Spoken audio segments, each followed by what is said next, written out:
नमस्कार विद्यार्थी मित्रांनो. मी उमेश घुसळकर, अनअकॅडमी टॉप एज्युकेटर. माझ्या या यूट्यूब चॅनलवरती आपल्या सर्व विद्यार्थी मित्रांचं मनापासून स्वागत करतो. मित्रांनो, आजच्या या सेशनमध्ये आपण काही संभाव्य इंग्रजी व्याकरणावरचे प्रश्न या ठिकाणी बघणार आहोत, जे की येऊ घातलेली आपली म्हाडा एक्झाम असेल किंवा इतर सर्व प्रकारच्या सरळ सेवेच्या परीक्षा असतील, या सर्व परीक्षांसाठी अत्यंत उपयुक्त प्रश्न आपण या सेशनमध्ये या ठिकाणी बघणार आहोत.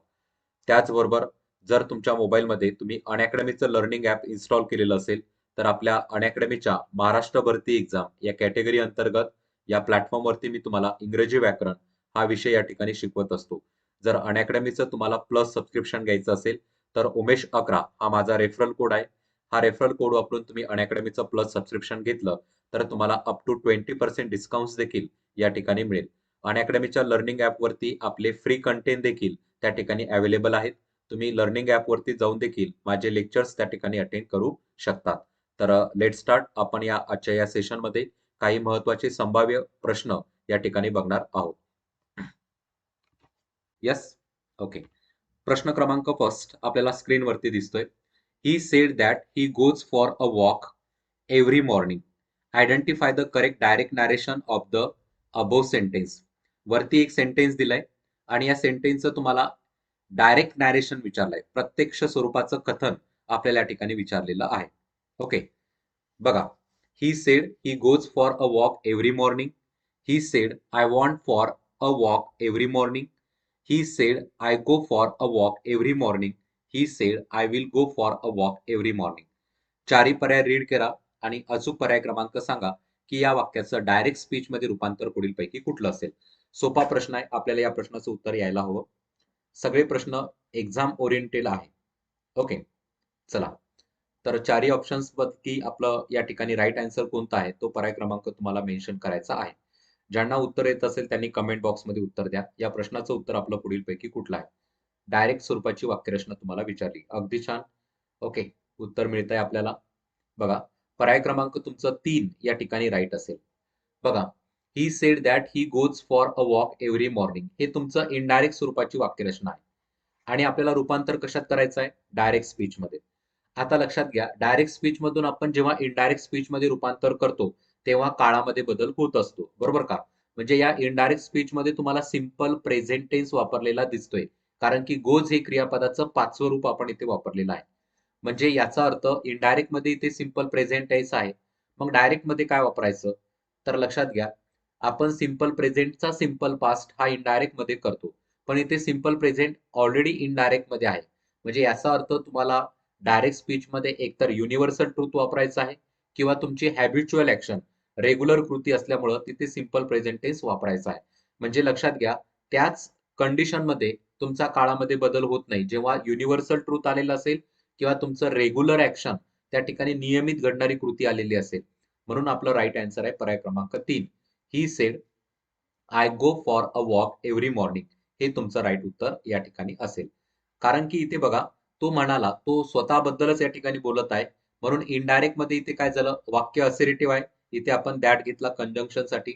आय कोणासाठी रेफर करतोय? तो स्वतःबद्दल बोलत आहे. म्हणून त्याच्यासाठी आपण इथे ही वापरलं. हा थर्ड पर्सन आहे म्हणून इथे क्रियापदाचं 5वं रूप आलंय. काळामध्ये इथे बदल झालेला नाही.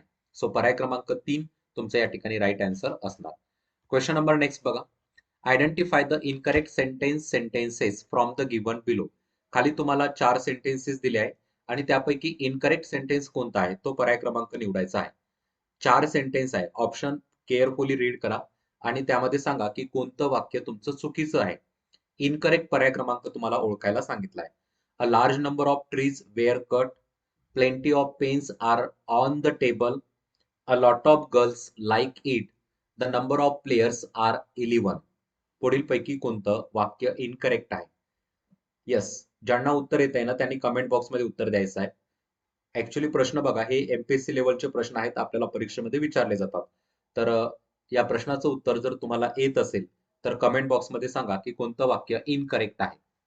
येस, थोडंसं ऑब्झर्वेशन जर आपलं स्ट्रॉंग असेल तर आपल्याला या प्रश्नाचं उत्तर नक्की जमेल. त्यासाठी प्रयत्न करणं गरजेचं आहे. पुढीलपैकी तुमचं उत्तर कोणतं असेल अचूक? येस, या प्रश्नाचं उत्तर मिळते आपल्याला पर्याय क्रमांक 3. सी आणि डी नंबरचं वाक्य इनकरेक्ट आहे. तुम्हाला इनकरेक्ट वाक्य निवडायला सांगितलं होतं. इनकरेक्ट, चुकीचं. त्यामुळे आपलं राईट उत्तर आहे पर्याय क्रमांक C. Okay. A large number of trees were cut.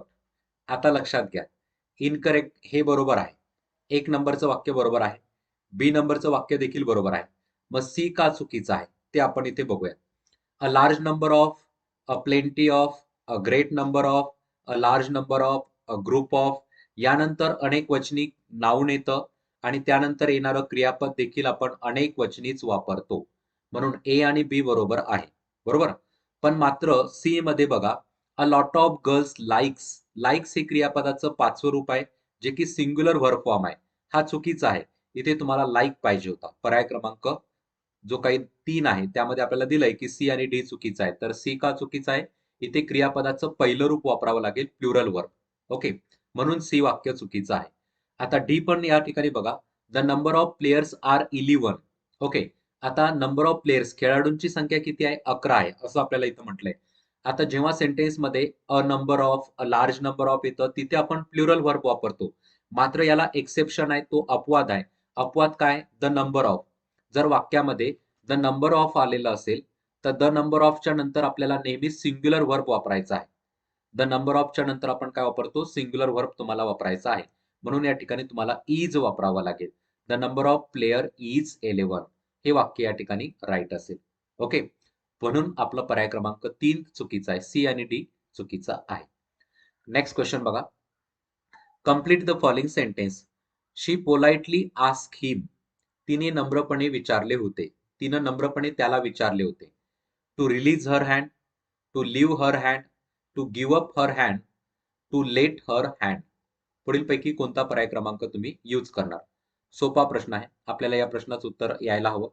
जर तुम्हाला उत्तर येत असेल तर नक्की कमेंट बॉक्समध्ये या प्रश्नाचं उत्तर तुम्ही मेन्शन करा. Complete the following sentence.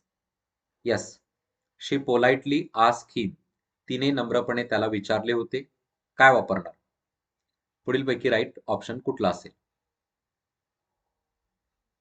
ज्यांना उत्तर येत आहे त्यांनी नक्की कमेंट बॉक्समध्ये उत्तर द्यायचं आहे. या प्रश्नाचं उत्तर पुढीलपैकी राईट कुठलं असेल? येस. चला. पुढीलपैकी योग्य पर्याय क्रमांक मेन्शन करा. या प्रश्नाचं उत्तर आपल्याला मिळतंय पर्याय क्रमांक 1. टू रिलीज हर हँड हे तुमचं या ठिकाणी बरोबर असेल. She politely ask him to release her hand हे वाक्य तुमचं बरोबर आहे. ओके. टू लिव्ह येणार नाही, टू गिव्ह अप येणार नाही आणि टू लेट देखील आपण इथे वापरणार नाही. तिने नम्रपणे त्याला विचारलं म्हणजे विनंती केली, म्हणून आपण या ठिकाणी रिलीज वापरणार. रिलीजचा अर्थ होतो मुक्त करणे. ओके. मुक्त करणे. आणखीन याच्यासोबत आणखीन आहे. मुक्त करणे म्हणजे सोडणे. पण काय सोडणे? पकड सोडणे. ओके. पकड. आता जी हात या ठिकाणी पकडून धरलेला होता तो सोडण्याची रिक्वेस्ट, विनंती तिने या ठिकाणी केलेली आहे. सो आपल्याला इथे रिलीज हर हँड वापरावं लागेल. पर्याय क्रमांक 1 तुमचा बरोबर असेल. लिव्ह हर हँड येणार नाही. ओके. लिव्ह म्हणजे या ठिकाणी टू लिव्हचा अर्थ आपण या ठिकाणी वेगळा वापरतो. लिव्हचा अर्थ रजा पण होतो आणि लिव्हचा अर्थ परमिशन या पद्धतीनं पण होतो. पण हा या ठिकाणी येणार नाही.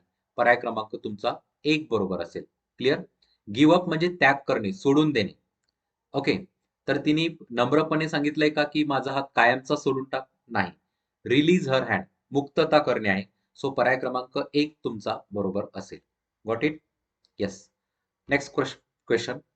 Choose the correct sentence from the given below. She is inferior to Neha in beauty. She is inferior than Neha in beauty. She is more inferior to Neha in beauty. She is most inferior to Neha in beauty. पुढीलपैकी तुमचं right sentence कोणता आहे? योग्य पर्याय क्रमांक तुम्हाला mention करायचा आहे. सोपा प्रश्न आहे. Yes. She is inferior to Neha in beauty की पर्याय क्रमांक 2, 3, 4 पुढीलपैकी कोणतं बरोबर असेल?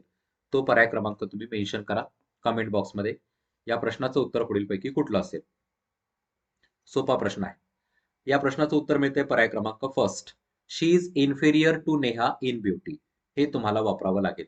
लक्षात घ्या, हे लॅटिन भाषेतून आलेले ऍडजेक्टिव्ह आहे. इन्फिरियर याच्यासोबत नेहमी आपण टू वापरतो. इथे दॅन येत नाही किंवा याच्यापूर्वी कंपेरेटिव्ह ऍडजेक्टिव्ह देखील येत नाही, कारण की तो ऑलरेडी कंपेरेटिव्ह मध्ये आहे. सुपरलेटिव्ह पण त्याच्या आधी येत नाही, कारण की ते कंपेरेटिव्ह आहे. ओके. म्हणून पर्याय क्रमांक 1 बरोबर आहे. असे इतरही काही ऍडजेक्टिव्ह आहेत, ज्यामध्ये ज्युनियर, सिनियर, इन्फेरियर, जो की आता इथे आहे, सुपेरियर, बरोबर. त्यानंतर पोस्टेरियर, प्रायोर, हे सगळे तुम्हाला ऍडजेक्टिव्ह लक्षात ठेवायचे आहे. यांच्यासोबत नेहमी आपल्याला टू हा प्रिपोजिशन वापरायचा असतो, कारण की ते कंपेरेटिव्ह आहे, त्याच्यासोबत दॅन येत नाही आणि त्यापूर्वी मोर किंवा मोस्टचा वापर देखील केला जात नाही. वन मोर थिंग, आणखीन एक गोष्ट लक्षात ठेवा, याच्यासोबत लेस देखील वापरलं जात नाही. ओके, कंपेरेटिव्ह करताना याच्यासोबत लेस देखील आपण वापरू शकत नाही. हे पण तुम्हाला लक्षात ठेवायचं आहे. Question number 5. Which one of the following sentence is not correct? खालीलपैकी कोणतं वाक्य हे करेक्ट नाही? तो पर्याय क्रमांक तुम्हाला ओळखायचा आहे.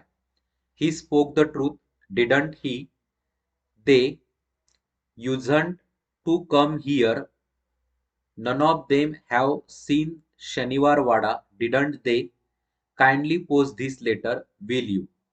पुढीलपैकी कोणतं वाक्य तुमचं ग्रॅमॅटिकली करेक्ट आहे? तो पर्याय क्रमांक तुम्हाला शोधायचा आहे. सोपा प्रश्न आहे. क्वेश्चन टॅग वरती प्रश्न आपल्याला हा सेट केलेला आहे. सो योग्य क्वेश्चन टॅग असलेला पर्याय क्रमांक ओळखायचा आहे. He spoke the truth, didn't he, they usen't to come here, did they, none of them have seen the Shaniwar Wada, did they, kindly post this letter, will you. पुढीलपैकी कोणतं वाक्य तुमचं करेक्ट नाही, इनकरेक्ट विचारलाय, किंवा पुढीलपैकी कोणतं वाक्य योग्य नाही? तो पर्याय क्रमांक तुम्हाला ओळखायचा आहे. सोपा प्रश्न आहे. ज्यांना उत्तर येते त्यांनी नक्की कमेंट बॉक्समध्ये उत्तर द्या. येस. बघा, आपल्याला क्वेश्चन टॅग वरती प्रश्न विचारले जातात, पुढीलपैकी कोणतं वाक्य तुमचं बरोबर असेल? येस, इथे राईट आन्सर मिळते पर्याय क्रमांक 3. वाक्य जर अफॉर्मेटिव्ह असेल, होकारार्थी असेल, तर क्वेश्चन टॅग निगेटिव्ह जातो. मग आता पहिलं वाक्य बघा, ही स्पोक द ट्रूथ, हे वाक्य अफॉर्मेटिव्ह आहे आणि स्पोक हे क्रियापदाचं दुसरं रूप आहे, V2 आहे, म्हणून इथे डीड वापरावा लागेल आणि डिडंट या प्रकारची वाक्यरचना. होकारार्थी वाक्याचा क्वेश्चन टॅग निगेटिव्ह गेलाय, म्हणजे हे वाक्य बरोबर आहे. दुसऱ्या वाक्यामध्ये काय, यूज टू चा वापर झालेला आहे, पण यूज टू निगेटिव्ह आहे. यूज टू निगेटिव्ह आहे, म्हणजे तुमचा क्वेश्चन टॅग पॉझिटिव्ह जाणार आणि यूज टू हा तुम्हाला भूतकाळातली ऍक्शन दाखवतो, त्यामुळे आपण इथे डीड वापरणार. हे पण बरोबर आहे, म्हणजे होकारार्थी क्वेश्चन टॅग इथे गेला. हे बरोबर आहे, हे बरोबर आहे. सी मात्र या ठिकाणी चुकीचा आहे. None of them have seen, कारण की इथे हॅव आलेला आहे आणि इथे आपण डीड वापरलाय, म्हणून हे चुकीचं आहे. ओके. आणि जर इम्परेटिव्ह सेंटेन्स असेल, आज्ञार्थी स्वरूपाची वाक्यरचना असेल, तर आज्ञार्थी वाक्याचा क्वेश्चन टॅग हा विल यू पण जातो आणि ओंट यू पण जातो. ओके, तर इथे काइंडली पोस्ट दिस लेटर हे इम्परेटिव्ह आहे, याचा विल यू वापरला. हे बरोबर आहे. राईट. इनकरेक्ट कोणता आहे? पर्याय क्रमांक 3. तुम्हाला चुकीचं निवडायला सांगितलं, चुकीचं उत्तर आहे पर्याय क्रमांक 3. Next question. क्वेश्चन नंबर 6 मध्ये तुम्हाला एरर शोधायचा होता. एरर वरती प्रश्न आपल्याला विचारलेला आहे. A series of lectures of Indian history are arranged by the Unacademy. Find out the error part of the above sentence. या वाक्यामधला एरर भाग कोणता आहे? एरर असलेला पर्याय क्रमांक तुम्हाला शोधायचा आहे. A series of lectures of Indian history are arrange by Unacademy, by the Unacademy. पुढीलपैकी इनकरेक्ट वाक्य कोणतं आहे? तो पर्याय क्रमांक तुम्हाला शोधायचा आहे. यस. ओके. ज्यांना उत्तर येत आहे त्यांनी नक्की कमेंट बॉक्समध्ये उत्तर द्या. या प्रश्नाचं उत्तर पुढीलपैकी कुठलं असेल? वाक्याच्या कोणत्या भागामध्ये एरर तुम्हाला इथे दिसतोय? A series of lectures of Indian history are arrange by the Unacademy. ज्यांना उत्तर येत असेल त्यांनी कमेंट बॉक्समध्ये उत्तर द्या. या वाक्याच्या कोणत्या भागामध्ये एरर आहे? ओके. आता इथे नो एररचं ऑप्शन तर नाहीच आहे, म्हणजे इथे एरर 100% आहे. मग एरर कोणत्या भागामध्ये आहे? तो तुम्हाला पर्याय क्रमांक शोधायचा आहे. येस.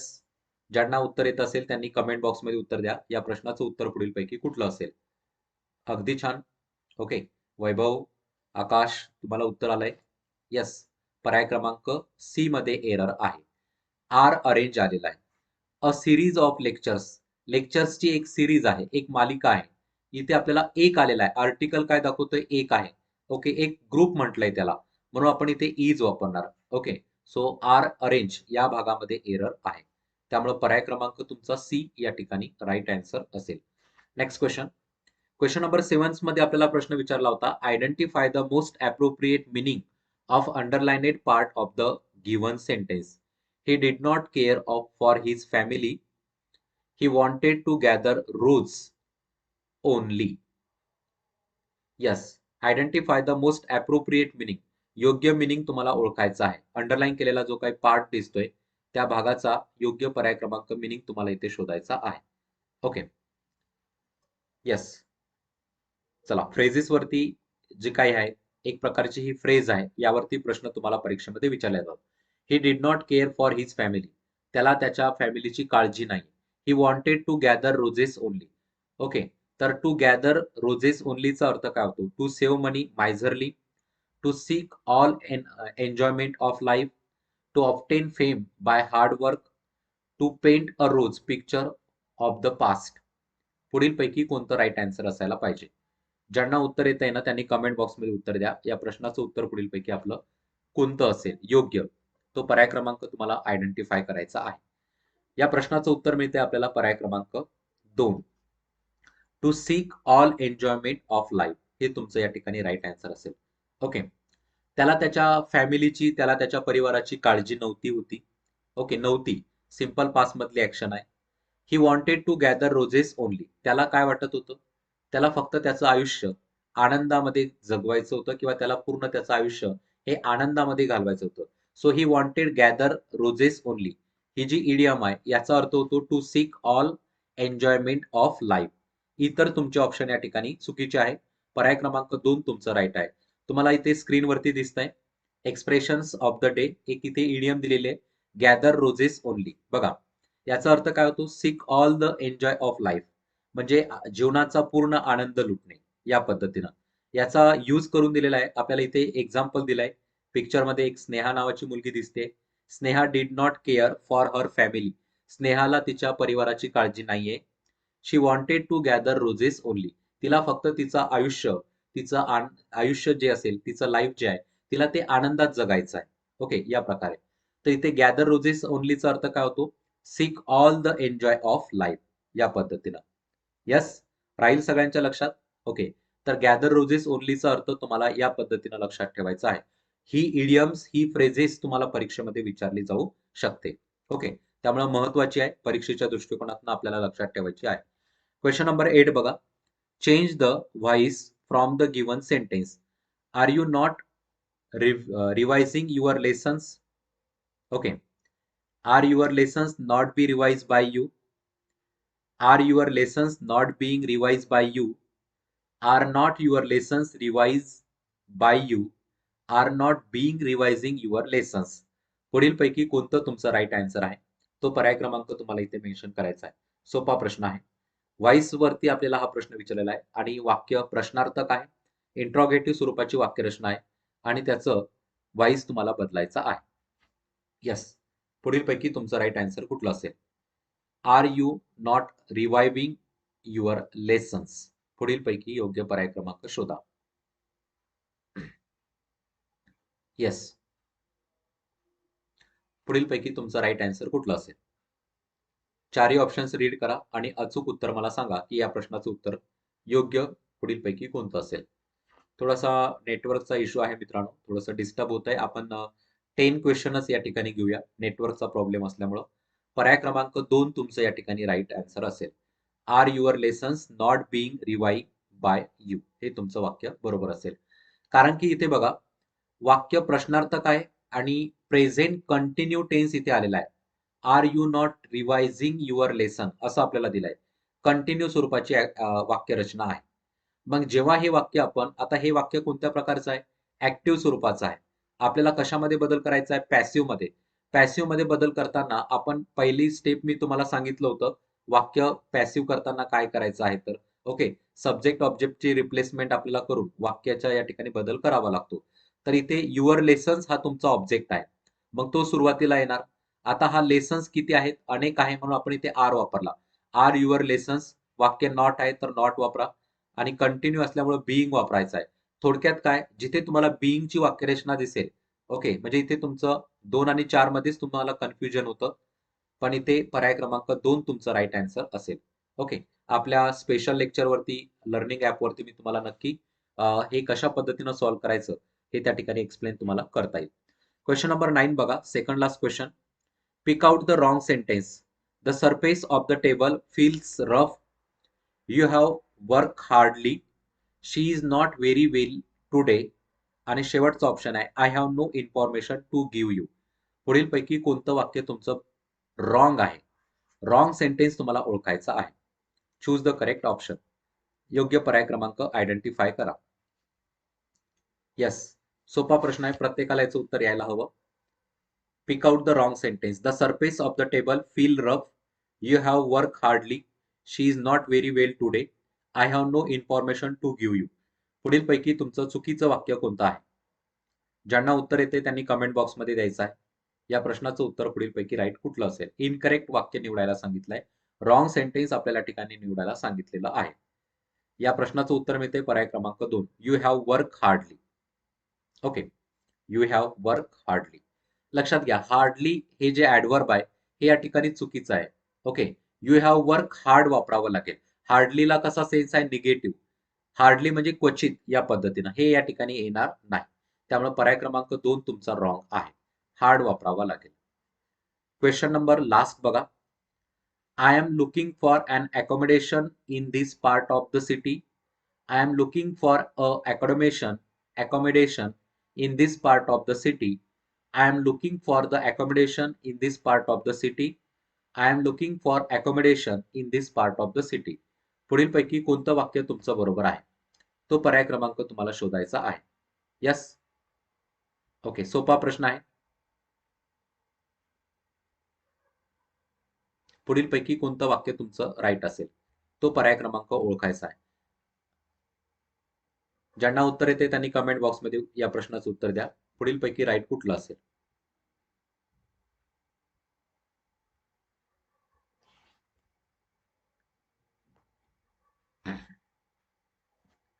येस, या प्रश्नाचं उत्तर आपल्याला मिळते पर्याय क्रमांक तुमचा जो फर्स्ट आहे हा या ठिकाणी बरोबर असेल. I am looking for an accommodation in this part of the city. Accommodation म्हणजे या ठिकाणी राहण्याची तात्पुरती जी काही तुमची व्यवस्था असेल ती व्यवस्था, त्याबद्दल हा या ठिकाणी वापरलेला वर्ड आहे. ओके, लक्षात येत आहे सगळ्यांच्या?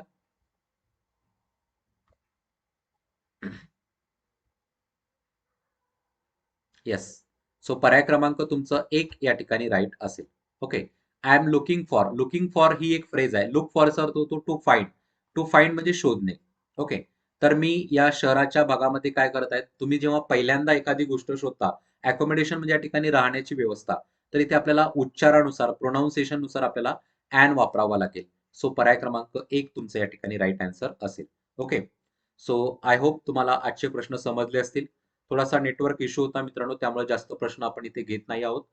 रिमेनिंग क्वेश्चन्स आपण उद्याला परत आपलं एक सेशन युट्यूबचं होईल, तेव्हा तुम्हाला या ठिकाणी इतर राहिलेले प्रश्न आपल्याला इथे घेता येईल. सो आपण इथे थांबूया. Thank you so much. Thank you all of you. Good night. Okay, आणि ज्यांना अनअकॅडमीचं सबस्क्रिप्शन घ्यायचं आहे त्यांनी आपला जो कोड आहे UG11 लाईव्ह हा कोड वापरायचा आहे अनअकॅडमीचं सबस्क्रिप्शन घेण्यासाठी. ओके, तर आय होप तुम्हाला सगळं लेक्चर समजलं असेल. तर आपण या ठिकाणी थांबूया. Thank you so much. Thank you all of you. Good night.